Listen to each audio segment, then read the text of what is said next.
Pán poslanec, poprosím, preruším vás. Pani poslankyňa Mesterová, prosím vás, ten kašel je dosť strašný, nedáte si čaj a ste v poriadku zdravotne? Ja sa pýtam nie kvôli sebe, kvôli iným poslancom, lebo no nedá sa, lebo pozerám na vaše skrát, toto je...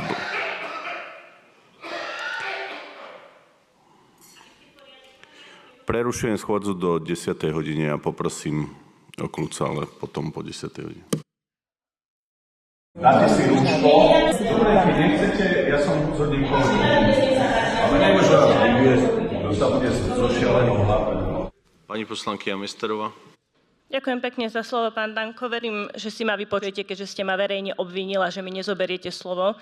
Ja takto kašlom 30 rokov od škôlky, vždy v jeseni a v zime. Zhoršuje to presne takéto prostredie, ako je tu bez vetrania, keď sa vykuruje. Áno, zhoršuje to aj to, že tu trávim hodiny, Prosím, pretože je to dôležité. Chceli ste verejne, dostanete verejne odpoveď, ale ja si vyprosím, aby ste ma vy obviňoval z nezodpovednosti voči kolegom, keď váš nominant tu spochybňuje COVID. Ja tu nebojujem proti voči covidu, ja som zaočkovaná.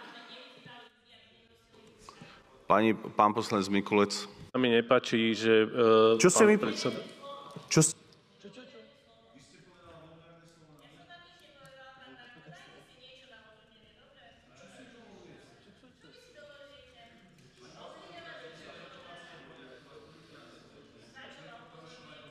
Nemáte slovo.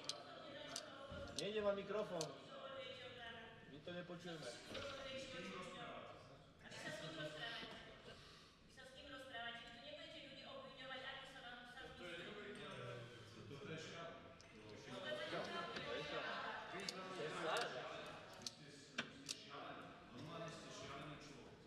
Poslanec Mikulec, o chvíľu budete počuť môj kašel a ja kašlem z nervov, ale toto nie je kašel z nervov, dobre?